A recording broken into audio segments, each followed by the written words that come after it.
ایسا ہے کہ سورہ آل عمران کی بہت زیادہ فضیلت ہے، اور جو پہلی آیت ہے نا، الف لام میم اللہ لا الہ الا هو الحی القیوم یا ذا الجلال والاکرام کہنے سے اس آیت کو بہت بڑے وظیفوں میں سے کہتے ہیں۔ جب بھی کوئی تکرار سے کثرت سے پڑھی جائے، کوئی بات کوئی مشکل ہو تو اس کو کثرت سے پڑھنا چاہیے۔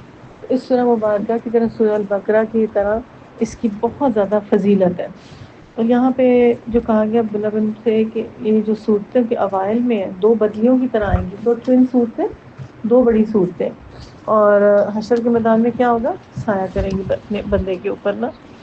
اور پھر اس کی جو مزید چیزوں میں آتا ہے، جریر کہتے ہیں ایک آدمی وسیع جنگل میں پہنچا، اس نے مجنہ پہ پناہ لی، وادی جو بھی چلتا تھا اسے سانپ ڈس لیا کرتے، اس وادی میں انتہا کے سانپ تھے۔ بس جب شام ہوئی تو ان میں سے ایک نے دوسرے سے قسم ہے باخدا یہ آدمی ہلاک ہو جائے گا، راوی کا بیان ہے، بس اس آدمی نے سورہ آل عمران پڑھنی شروع کر دی۔ دونوں راہبوں نے کہا اس نے سورہ طیبہ پڑھی اور نجات پا گیا۔ راوی کہتے ہیں بس آدمی صحیح سالم صبح کو اس راستے سے نکلتا باہر آ گیا۔ جیسے سورہ البقرہ کو باطن مشکل تنگی پریشانی کہا جاتا ہے، سورہ آل عمران کو کیوں کہا جاتا ہے؟ اس میں ہیں ہی دعائیں سر، یہ جو انبیاء پیغمبر جو دعائیں مانگی اس کا حصہ بنا۔ آپ دیکھیں گے سورت کو اتنا انجوائے کریں گے، ہر 2 منٹ کے بعد دعائیں دعائیں دعائیں دعائیں دعائیں ہیں نا۔ تو یہاں پہ حضرت عثمان سے روایت کرتے ہیں کہ سورہ ال عمران کی آخری آیت پڑھیں تو اس کے لیے پوری رات کے قیام کا ثواب لکھ دیا جائے گا۔ صحیح مسلم کی حدیث میں سے آتے ہیں نبی صلی اللہ علیہ وسلم کو فرماتے ہوئے سنا کہ قیامت کے دن قرآن کے ساتھ اہل قرآن کو ساتھ لایا جائے گا، اس کے مطابق عمل کرتے رہیں، اس کے آگے سورہ البقرہ اور آل عمران ہوں گی بدلیاں بن کے، پرندے بن کے۔ اور رسول اللہ نے ان دونوں کی 3 مثالیں جنہیں ابھی تک نہیں بھولا، فرمایا گو یہ دونوں 2 بال ہیں، 2 سیاہ سائے ہیں جن کے درمیان روشنی چمک رہی ہوگی، گویا دونوں پرندوں کا گروہ ہے جو صفیں باندھ کر کھڑے ہوں گے، یہ دونوں اپنے قاری کی جانب سے جھگڑا کریں گے۔ صحیح مسلم کے حدیث میں آتا ہے رسول اللہ کو یہ فرماتے ہوئے سنا کہ قرآن کریم پڑھا کرو کیونکہ قیامت کے دن اپنے پڑھنے والوں شفیع بن کر آ جائے گا۔ سورہ البقرہ آل عمران خوب پڑھا کرو کیونکہ یہ دن قیامت کے دن اس حال، یہ دونوں قیامت کے دن اس حال میں آئیں گی کہ صفیں باندھے ہوئے کھڑی ہوں گی، پرندوں کی طرح کھڑی ہوں گی، بادلوں کی طرح کھڑی ہوں گی، اور پھر جھگڑا کریں گے۔ سورہ البقرہ پڑھا کرو کیونکہ یہ برکت ہی برکت ہے، اسے چھوڑنا حسرت ہے، اور استطاعت نہیں رکھیں گے جادوگر کبھی بھی تم تک پہنچنے کے اگر تم یہ پڑھتے رہتے ہو تو۔ پھر بتوایا سورہ البقرہ اور آل عمران، ان کو کہا گیا ظاہروین۔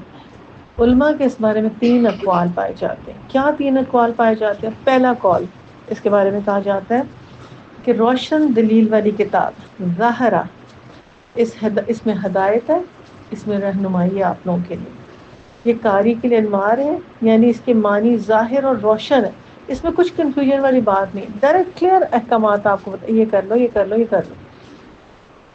نمبر 2، قرات پر قیامت کے دن نور مرتب ہوگا۔ نمبر 3، ان دونوں کا نام اس لیے رکھا گیا ہے کہ دونوں میں اسم اعظم کے ساتھ دعا قبول ہوتی ہے۔ ابو داؤد حضرت اسماء بنت یزید سے روایت ہے رسول اللہ نے فرمایا بے شک اللہ تعالیٰ اسم اعظم ان دونوں آیتوں میں ہے، اللہ تعالیٰ کا اسم اعظم ان دونوں آیتوں میں ہے۔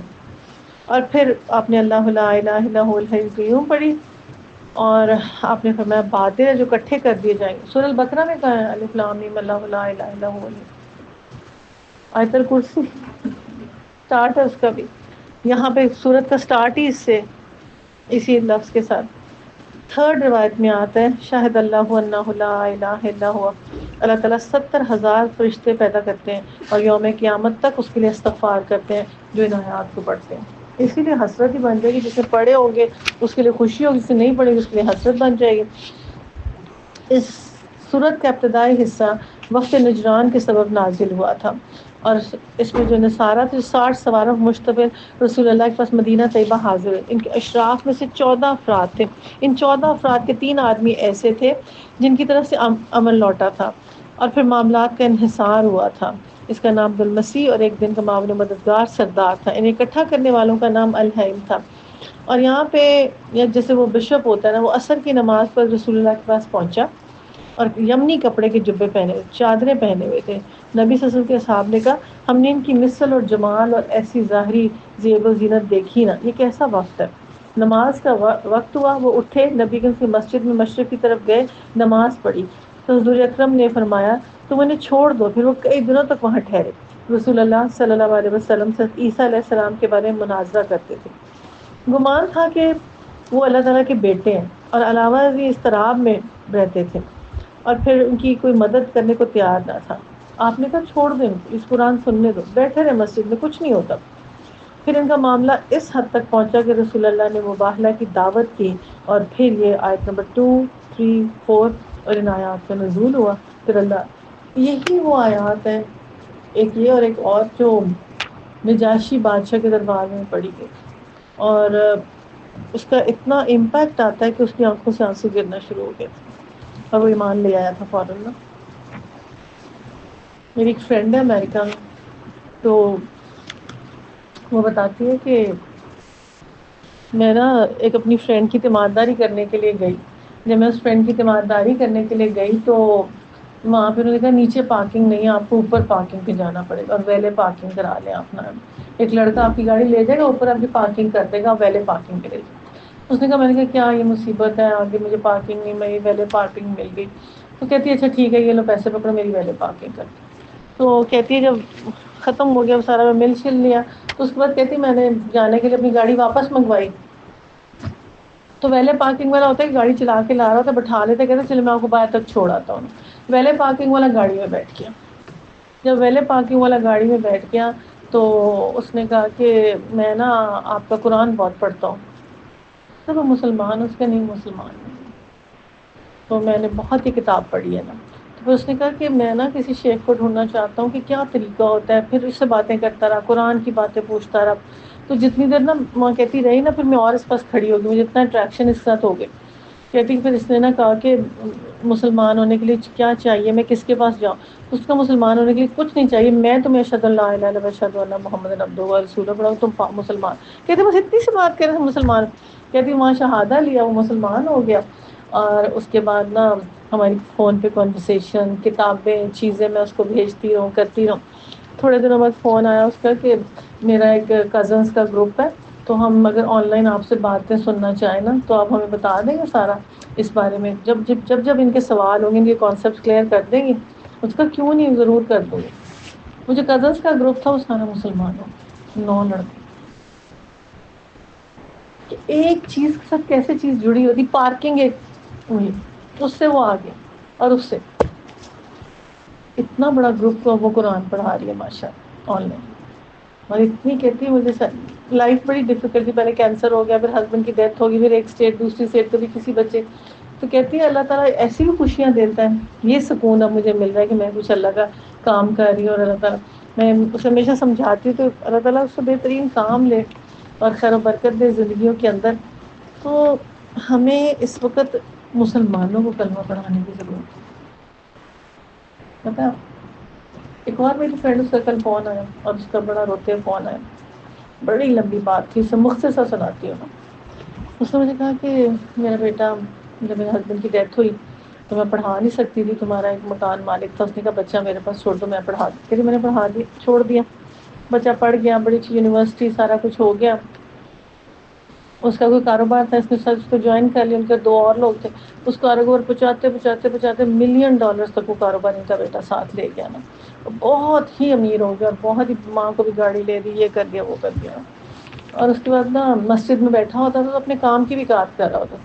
مسجد میں بیٹھا موبائل یوز کر رہا تھا, تو ساتھ ایک مولوی, تم کیا کر رہے ہو, تمہیں تمیز نہیں ہے مسجد میں بیٹھنے کی, امریکہ میں نا تم ایسے ہو, تم ویسے ہو. اس نے کہا نہیں میں اپنی ماں سے بات کر رہا ہوں, میں کوئی ایسی بے حرمتی والی بات نہیں کر رہا, مسجد میں کچھ ایسا سلسلہ نہیں ہے, تو میں ایک اچھی بات ہی کروں. نہیں تم نکلو یہاں سے مسجد سے. ایک اور مسجد میں سب اس طرح ہو, پھر 3-4 مسجدوں میں اینڈ میں بیٹھ جاتا تھا, کہ اپنے موبائل پہ کام بھی کر لیتا تھا بیٹھ کے, کچھ نہ کچھ نا. تو 4 مسجدوں میں سب ایسے ہو. تھوڑے بہت سے اس کی ماں کو فون آ گیا, اس لڑکے نے کہا میں کرسچن ہوں, مسلمان ہوئے نا, میں نے ان کا کردار دیکھ لیا. کیا ایک بدتمیز بھی نہیں بات کرنے کی, اتنے روڈ ہیں, مس بہیوڈ ہیں, شاؤٹ کرنے والے, اور دھکے مار کے مسجد سے نکالنے والے. یہ ان کا کردار ہے. نان مسلمس جو ہے وہ اسلام قبول کریں, اور مسلمس کی وجہ سے لوگ کرسچن ہوئے. یہ مسلمانوں کا کردار ہے. کیسے بنا ہمیں اس کے گھر میں کلمہ پڑھانے کی ضرورت ہے مسلمانوں کو؟ کیا ریوائول کی ضرورت؟ کوئی بندہ ڈیوٹیفل ہے تو ہے تو بتا دیں. کسی بندے کے اندر سینس آف رسپانسبلٹی ہو، باپ کے اندر، بھائی کے اندر، ماں کے اندر، اسٹوڈنٹ کے اندر، ٹیچر کے اندر، ادارے کے اندر، کسی کے اندر سینس آف رسپانسبلٹی، اونرشپ ہو. نہیں یہ میں، یہ میرا بچہ، یہ میں. کوئی اونرشپ ہی نہیں ہے کسی کے ساتھ بھی کسی. اس وجہ سے آواز آئی تھی ایک کسی کی. جی اخلاق کے بجائے اس کو اگر کہیں نا کہ اگر ہمارے اندر اصول نہ بنے نا، اس میں کئی دفعہ بد اخلاقی کرنی پڑتی، فرم ہونا پڑتا، بچوں کو سیدھا کرنا پڑتا، مارنا پڑتا، ان کو حلال حرام رشوت اس چیزوں کی تمیز سکھانی پڑتی. جو عقل مند ہوتا ہے وہ اپنی سات نسلیں خراب کرتا ہے، وہ لٹے گا کبھی غلط کام کر کے.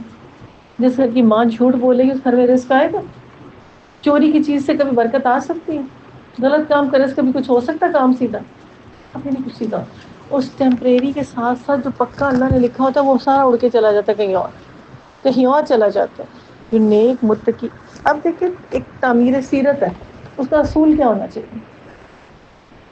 عین قرآن کے مطابق، عین نبی صلی اللہ علیہ وسلم کی سنت کے مطابق. اس کی کنسلٹنسی کس کس کی ہے بتائیں؟ کس کی گھر میں ہے جی؟ عین قرآن کے مطابق، عین اس کے مطابق، عین اس کے مطابق. جی